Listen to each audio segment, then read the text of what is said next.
while there's these external voices that have become internalized, it's like, oh, you're being so indulgent. You already have Mhm. enough. Why do you want more? Yeah. And yet this comment that you just made feels so powerful to me, because if we're not in alignment in living the fullness of who we are, then is that really serving the people around us? And I Right. think there's an illusion that, oh, well, I don't want to disrupt things, so I'm just going to keep things as they are and probably, we'll be okay. But then there's this enduring that happens in the system and everyone feels it. Yeah, they can't not feel it. I I think that know. is what became really evident to me when we were all in a house together during Yeah. shelter in place, and it was like my lack of happiness and satisfaction and joy and just like, I don't know, my freedom in a way.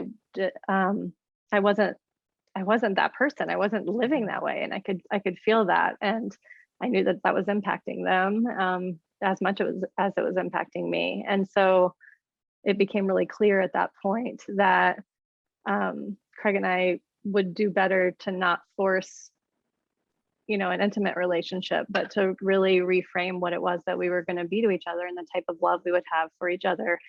If it wasn't going to be romantic love or sexual love, like what type of love is it? Like Mm. how to recognize this higher form of love and to start to live that way and embody that, which meant having a really conscious, connected divorce. When we started that process during that time. And, choosing that was the hardest thing, really. But it also was like harder not to Mhm. choose that in a way, because we had tried for years to think of all the creative solutions to how we could have everything. But when it came down to it, it was like the best thing to do to let go of each other in that way. Mhm. Um, yeah, and just how to parent our daughter through all of that, and um, really show her that we were listening deeply to our own inner truths and to not disappoint ourselves, more so than like worrying about disappointing other people and their expectations and projections and roles, that Yeah. they had us in.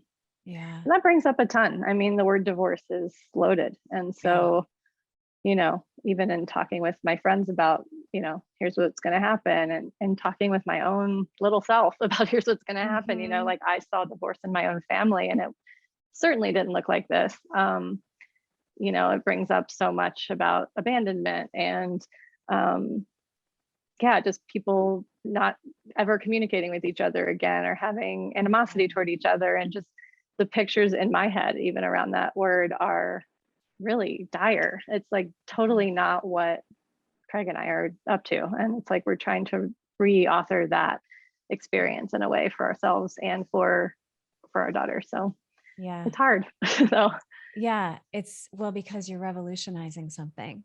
yeah. And I want to stay on that for a minute, because as someone who's been observing your life and learning about you over the years, I have been blown away at what you and Craig have done together and the Mm. amount of love. So my experience around divorce has also been, there's a rupture, there's anger, and there's Yeah. oftentimes no more communication.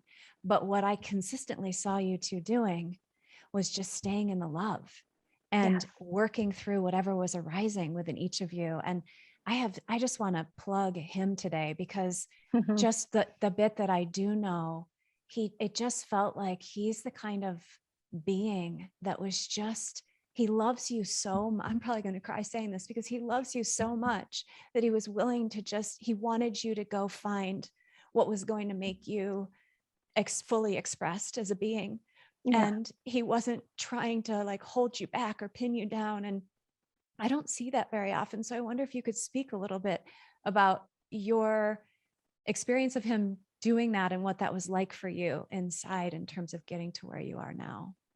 It's overwhelming, actually, like to feel that degree of love. It's really Yeah. pure, and ironically, it's like in keeping with our wedding vows, which were like to love each other enough to let each other be the most free versions of ourselves. And I think that we are upholding our wedding vows and getting divorced, which sounds strange, but that's exactly what we signed up for in this life, you know, and we're still doing that with each other. And yeah, it's difficult to break out of like, I don't know, just the mode of being used to living in a house with someone, and Mhm. all of the history and all of the patterns and the rituals and things we have together. We're reshaping those now, and that feels hard. Feels hard every time I go over there, and I'm like, oh, this is my house, but it's not my house, you know. And Right. it's just, I was there this morning, and Mm. it just feels it's strange still, you know, to navigate that, but to feel that degree of love is something I've never experienced. Like it's I think even stronger now than it has been in the years, you know, earlier in our marriage. Probably, I think these last, probably the last 4 or 5 years of our marriage, we've been super mindful about our love.